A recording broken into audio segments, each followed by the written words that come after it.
Implicit differentiation. Implicit differentiation and related rates.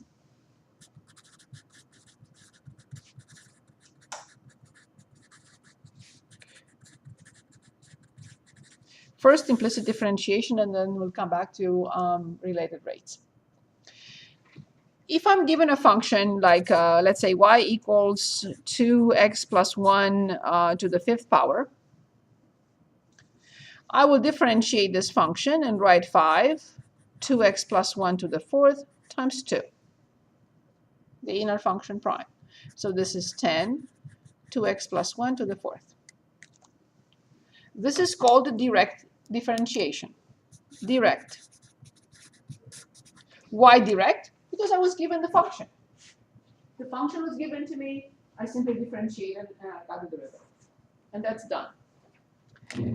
What if I have a situation like, and I'm picking a problem from page 279.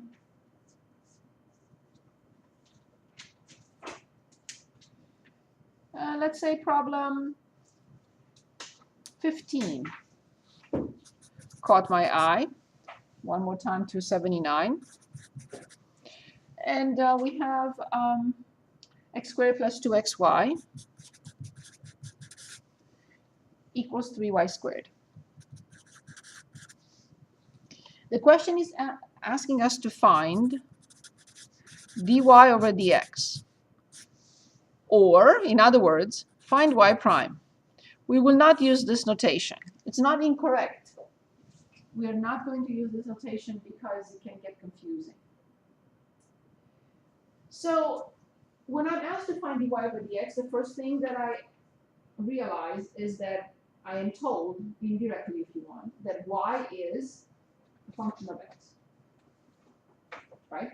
I'm asked to find dy over dx, which means y must be a function of x. Otherwise, it will not ask me to find the derivative of function y with respect to x. So it must be, otherwise it would be dy over dp, and then y would be a function of p. Correct. So this equation does not give us y. It does not give us the function. No one will really want to solve this for y. It would be terrible. Why? Because this would be the leading coefficient. This would be 2x moved to the other side, negative, and then minus x squared. And I have to use the quadratic formula. It will be horrible. So I'll say, fine. I don't really have the function. I have an equation that has the function in it, but I can still find an expression for dy over dx. How? When I solve a radical equation, what do I do to both sides? If I square root. Raise it to right, square both sides, right? If I solve an exponential equation, I apply log to both sides. What do you think I'm going to do to both sides in order to find dy over dx? Differentiate, right? So if we differentiate the left-hand side, we differentiate. It's the same kind of process. Like adding 5 to both sides, like subtracting 10 from both sides. I do the same thing to both sides at the same time. But now I have to be very careful. Remember, this is a function. It's not a variable. So when I differentiate 2x, x squared, I get 2x plus. Leave the 2 outside because it's a constant. But remember, this is function 1 and this is function 2. So I have to use the product rule. Parentheses. The first function prime is 1 times the second one plus the first function times the second one prime. It's not a mistake if you continue, if you'd like to write y prime. It's fine. But you will see, well, it could get confusing.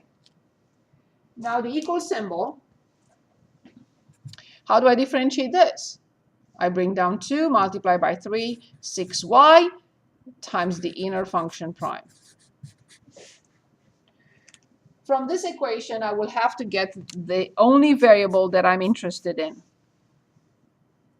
Of course, first, I would like to divide by 2. This term divided by 2 is x. This term divided by 2 will be positive y plus x dy over dx. And this term divided by 2 will be 3y dy over dx. Yes, this equation is linear in dy over dx. All I have to do is move it to this side and write x plus y equals 3y minus x dy over dx. Indeed, I did 2 steps in one. I moved this term to the other side, and I also factored out dy over dx. See, I have 3y dy over dx and minus x dy over dx. So it's done. All I have to do now is divide. I'm dividing both sides by, right? Because I'm finding dy over dx. So this is x plus y over 3y minus x. So this is how I differentiate implicitly. Now you could say this. Okay, what did you accomplish? Your final expression still has y in it. Okay, that's fine. Not a big deal. I still determine an expression that will give us the rate of change of y with respect to x at any point that is a point on the graph. So we can make one up. So for example, if x is 0, y is 0, that's one option. I'm trying 1. Yeah, when x is 1 and y is 1, right? So one point will be 1, 1. When x is 1, 1 plus 2 will be 3. So at this point, if you want, I can determine the value of the slope of the tangent line to the graph at the point 1, 1, or the rate of change at the point 1, 1, whatever you want to call it. And here it is. So it's 2 divided by 2, which is 1. The problem one is not asking us to do that, but I'm making the point that I determine an expression for the derivative, and we can still, if we are asked for the slope of the tangent line or the rate of change of the function y at any particular point where the point is on the graph, then I can still determine it.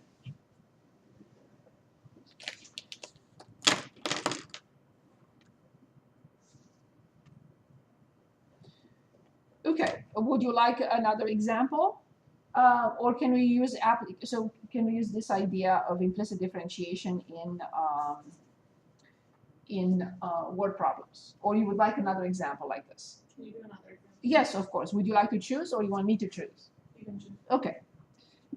So let's say 22. Oh, let's also choose one with a value where the point is given. Okay. Before we move to another example, like 14.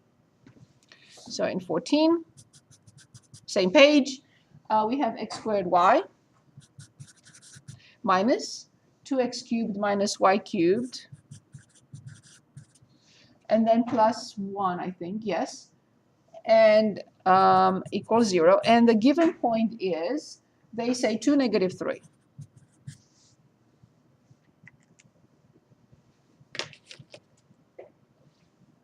So the same question. This time, find dy over dx, but also evaluate it at that point. In this problem, we are given the point. Okay? So let's differentiate and tell me what you get. This is a product. This is not a product. This is a function raised to a third power. So here I have to use the product rule. 1 and 2. The first function prime. 2x times the second one plus x squared, but now I have to differentiate.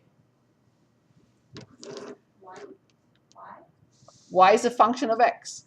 So remember, we are finding dy over dx at x equals 2, y equals negative 3. So when I differentiate this, which is a function, I have to write dy over dx because I don't have the function. Minus x is a plain x. So this is 6x squared. But now I get to negative y cubed, which is a function to the third, minus what do I write? Y squared times dy over dx. The derivative of 1 is? The derivative of 0 is? Remember, we differentiated both sides. So remember what we are after. This is what we are after. Everything else will be moved to the other side. So we have x squared minus 3y squared, everything times dy over dx. And on the other side, I have 6x squared minus 2xy. So let's look at this one more time. These two have a common factor of dy over dx. So this is x squared minus 3y squared. This becomes positive on the other side, and this becomes negative on the other side. So final form for dy over dx is 6x squared minus 2xy over x squared minus 3y squared. Are you with me, everyone? Mm-hmm. So now this is evaluated when x is 2 and when y is negative 3. All I have to do is plug it in and get the number. So 6 times 4, 24. Negative 2 times 2 is negative 4 times negative 3 is positive 12. Then I have a 4. And 9 times negative 3, negative 27. So I got 36 at the top. And how nice. Negative 36 and negative 26.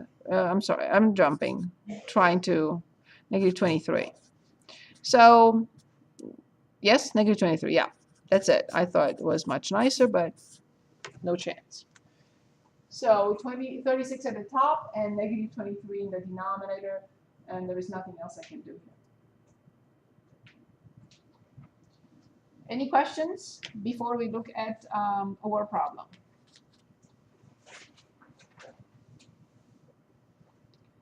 Ready? Okay, number 37 caught my eye on page 279. Let's read it. Suppose that the price P in dollars and number of sales X. So 37, same page, 279. And we are given P is in dollars, price P in dollars, and X number of sales. X number of units sold. Okay. Of a mechanical pencil are related by 5P plus 4X plus 2PX equals 0. If P and X are both functions of time. Yes? Doesn't it equal 60?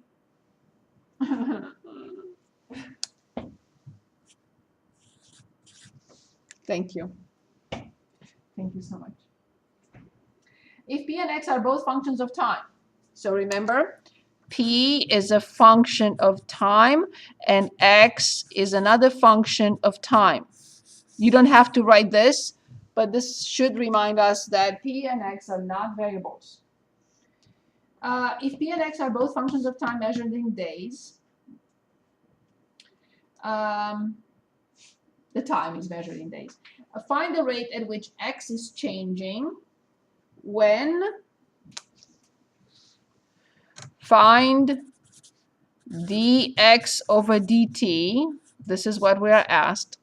Find the rate at which X is changing when X equals 3, P equals 5, and dp over dt is 1.5. So we have the equation. We're asked to find dx over dt.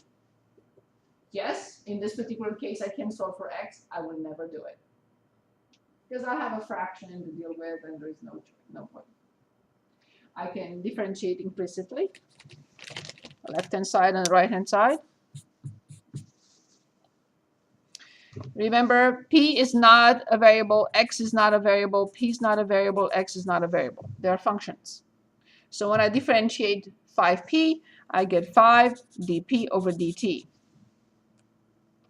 Plus, when I differentiate 4x, I have 4 dx over dt. But now, plus 2 in parentheses, and the right-hand side, of course, is 0. I have to use the product rule. Function 1, function 2. P prime is dp over dt times x plus p times dx over dt. Tell me if this is clear.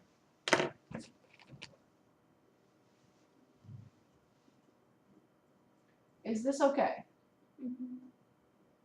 So remember, we are after dx over dt. I will solve now for dx over dt, distributing, cleaning it up, separating dx over dt, the terms with dx over dt from the rest, and then plug in the numbers. So 5 dp over dt plus 4 dx over dt plus 2x dp over dt plus 2p dx over dt equals 0. These terms will stay because they have the variable dx over dt. And the other two will go to the other side. Negative 5 dp over dt minus 2x dp over dt.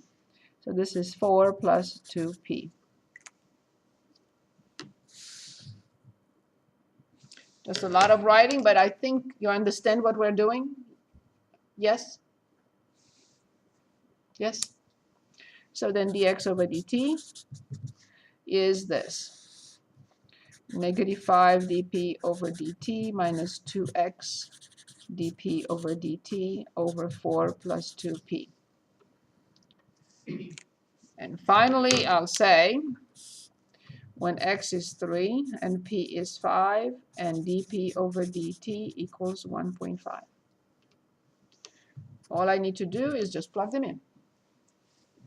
Negative 5 times 1.5 minus 2 times 3 times 1.5 over 4 plus 2 times 5.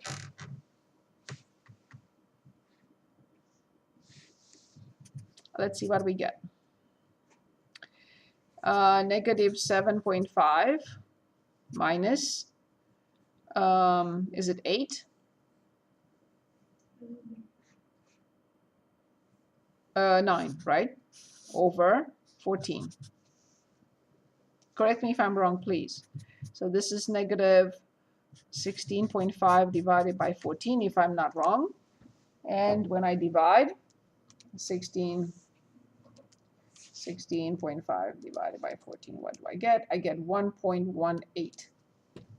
So approximately negative 1.18, the measurement unit. So remember, it's the measurement unit for x, whatever that is, over the measurement unit for t, whatever that is. And I didn't write it. They said t in days. I should have put it in my notes. Okay, so negative 1.18, the measurement unit for x. Measurement unit for x is units. And the measurement unit for time? Days. Any? Of course, per day. You know what I mean, per day. I shouldn't write days.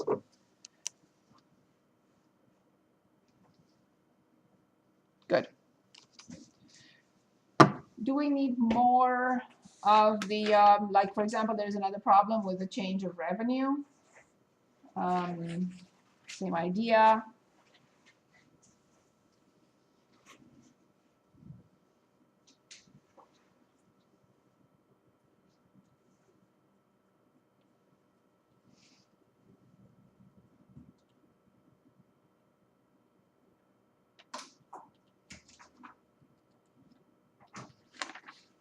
Any questions? Do you think we need another problem with implicit differentiation? Yes, no problem. Yes, or problem or just an equation? Word problem. Yes? Angel, you? Yeah. Okay, very good. So let's try another. I'm looking variable quantities, rate of change.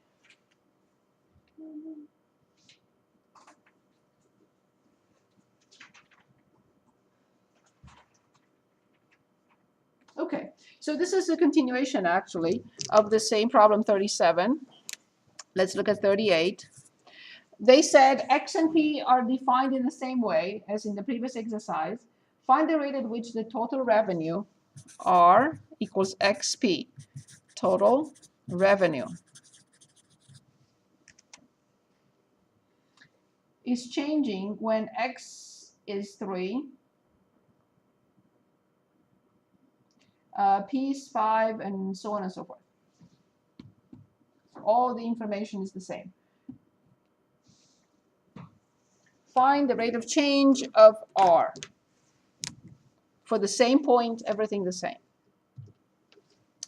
So we are asked to find dr over dt. They're all functions of time. Function of time, function of time, function of time. So this is the product rule again. Dr over dt equals the first function prime, dx over dt times p plus x times dp over dt. This was too easy. We'll find another problem. So all I need now is evaluate this when x is 3, when p is 5, and when dp over dt is 1.5. And they're not giving us dx over dt, but they're saying it's for the same point, which means dx over dt is negative 1.18. So dx over dt, negative 1.18, multiplied by p, which is 5, plus x, which is 3, multiplied by 1.5. And whatever that is, I'll calculate it.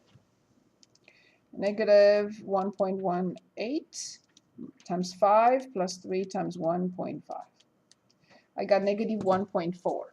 And now let's, negative 1.4, let's discuss the measurement unit. Of course, revenue, dollars per day over time. I'm looking for another problem. I don't see anything else in here. I'm looking at the review at the end of the chapter. I strongly recommend look at those review questions. I'm trying to find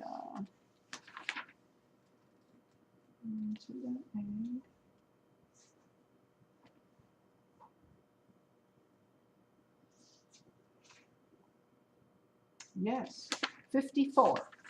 54 on page 289.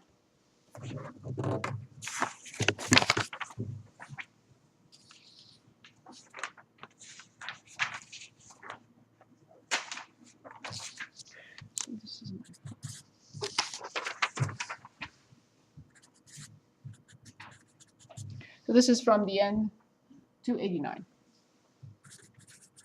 So let's read the problem. Total revenue, cost, and profit.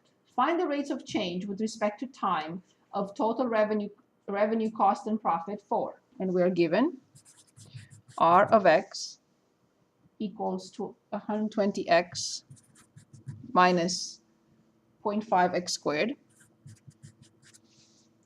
Then cost function is given to us 15x plus 6.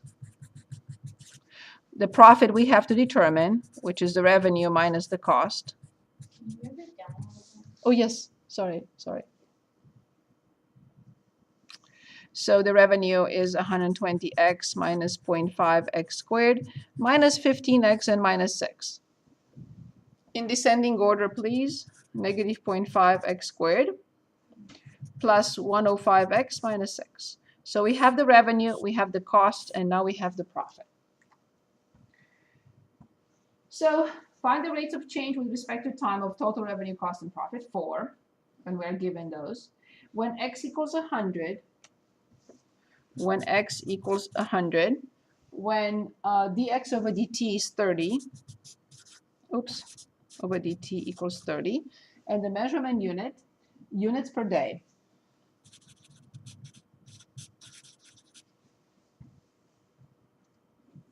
Assume that R of x and C of x are in dollars. Fine.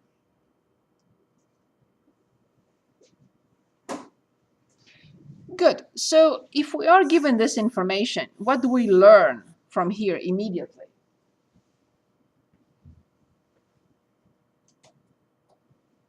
Can you just plug it in? Correct. But what do we learn from this piece of information? X That- is a function of time. Exactly. So therefore, the revenue, the cost, and the profit will all be functions of time. Good. So then, let's try, because we are asked to find the rate of change for all of them. So for all of them, right? This says, yes, cost, profit, everything. Okay.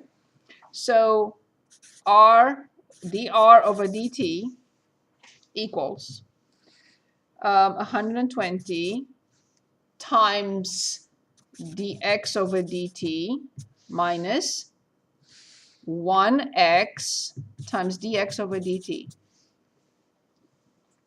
And now I can plug in x to be 100 and dx over dt to be 30. And I will get 120 times 30 minus 100 times 30.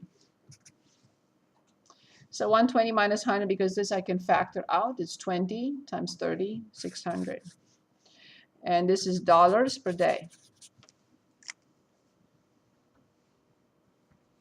So I said 125, if I factor out 30, 120 minus 100 is 20, 20 times 30 is 600. Next one. Any questions? Any questions? The rate of change of cost, dc over dt, equals 15 times dx over dt. This one does not need anything else but just dx over dt to be 30. So this is 15 times 30 for 50 dollars per day. And the last one, dp over dt, is this function. So negative x dx over dt plus 105 times dx over dt. And of course, when x is 100 and dx over dt equals 30. And we just plug them in. So minus 100 times 30 plus 105 times 30. And I'll do the same thing. I will factor out 30. So I have 5 times 30, 150 dollars per day. Any questions? Any questions?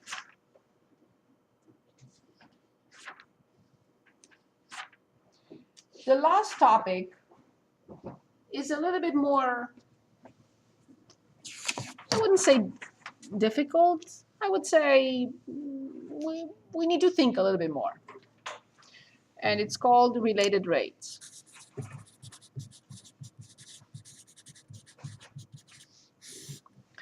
Okay, so let me give you an example of what it means. Let's say we have a party balloon and it's not inflated. So we pump air in the party balloon. What changes? The volume changes, the radius changes, the surface area changes. So they all change with respect to time, correct? Okay, so those are related. The rate of change of radius, surface area, volume, they're all related. They all happen at the same time.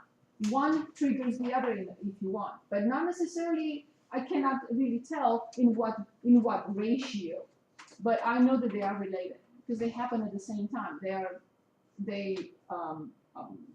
Those radius, surface, and volume change at the same time. Okay, so they are related. What is the idea here? When I'm asked to find the rate of change of one of them, so for example, in the example with the volume, with the balloon, I may be asked to find the rate of change of volume with respect to time, given some information. All I have to do first is try to find an equation that has the volume in it. Then the next step would be to differentiate it and then plug in the numbers I'm given. So number one, try to find an equation, an expression that contains what I'm asked to find. Number two, differentiate that equation. And number three, plug in the numbers. Let's see how this works.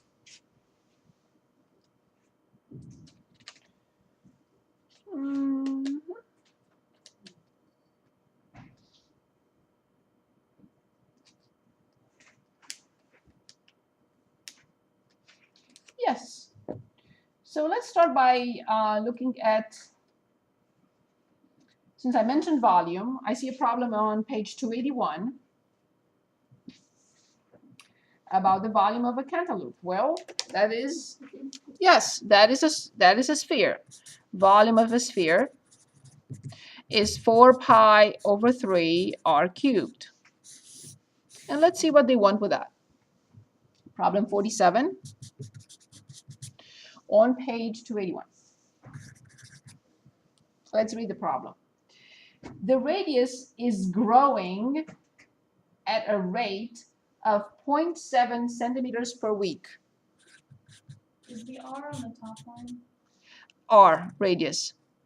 Is it on the numerator or is it a separate? Very good question. Very good question. If it were in the denominator, it would have been next to 3. Yeah. So it has to be up here. And the measurement unit is cubic centimeters. If I put it down here, it would be. Well, it could be like a mixed number. No, no. Oh, I know what you mean. No, it's not a mixed number. And even if it were, it would have been in front. If it were a mixed number, this would have been in front, and then 3 times this, plus that, but not with variables. Okay? So it is in the numerator. So you can write it either as 4 pi r cubed everything over 3, or the number in front times r cubed. Okay. Better? Yeah. Excellent. So we are told that the radius is growing at a rate, when I say growing, you know what I mean? Growing at a rate of 0.7 centimeters per week. I will stop and ask you, what does this mean? Then you put week, not just W. So what does this mean? What does it represent? I have to be able to identify this number.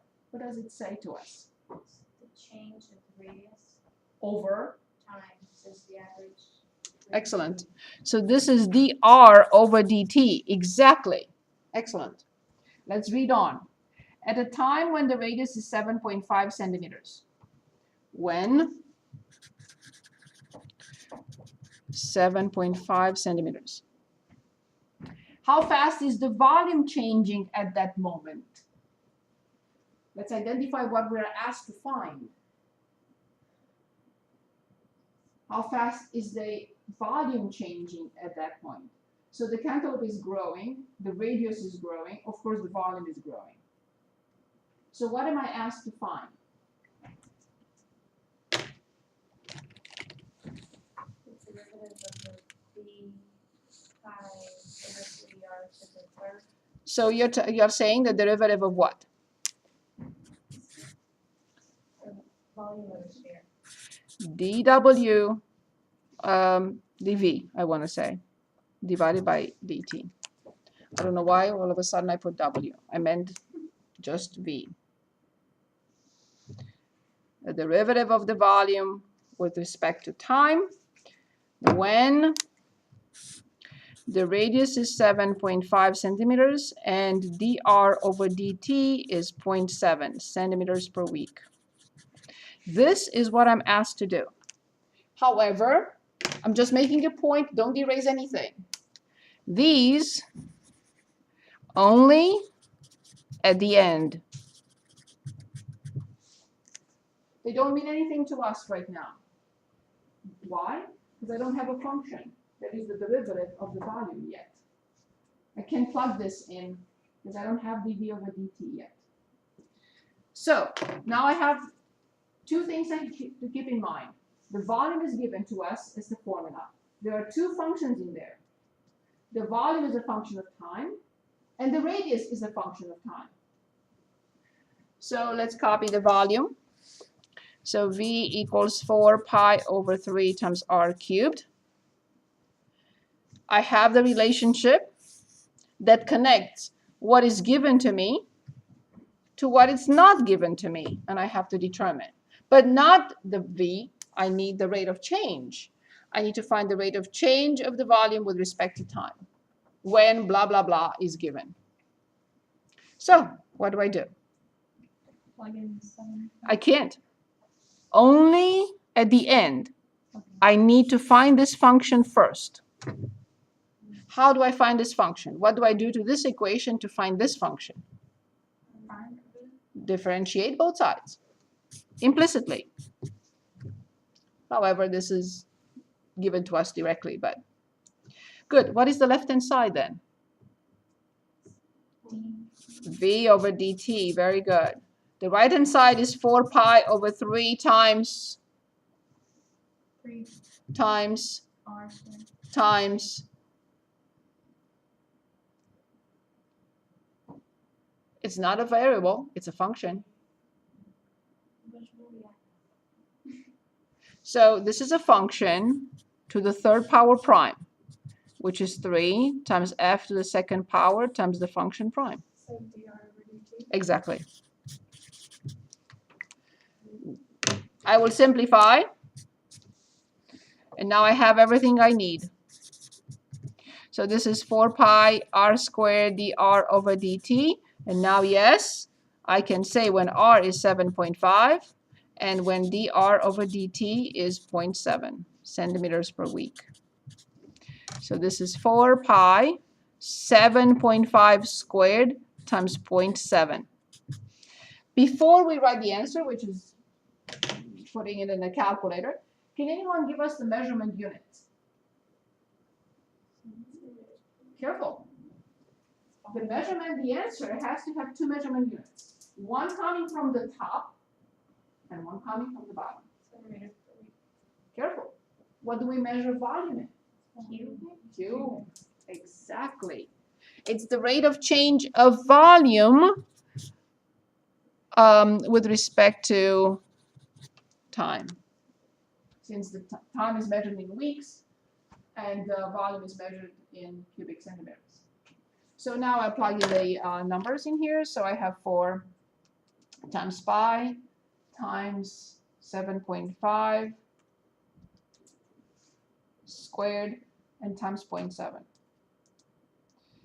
494.8. 494.8 cubic centimeters.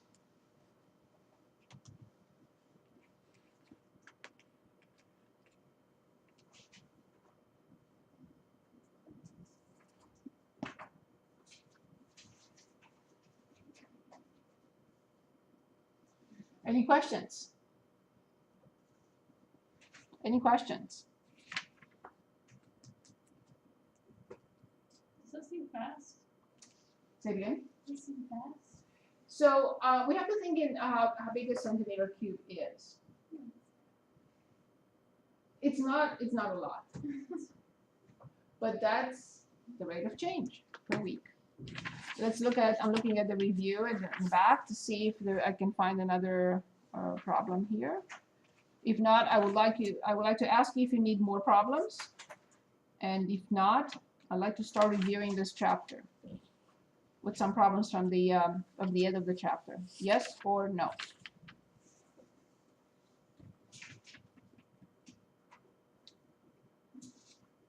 Ready? Can I choose a few problems now? Yeah. Okay. So what have we learned in this chapter? We've learned the first derivative test, the second derivative test, what the first and the second derivative say about the function, and we can graph the function, any function on the planet except trig functions. Then we learned how to differentiate implicitly, and we learned how to determine a rate of change of the volume, for example, when the radius changes. So would you like to start with a graph of a function to refresh our memory on how to graph from the beginning till the end? Would you like to start with that? Would you like to start with more word problems? What would you like to do first?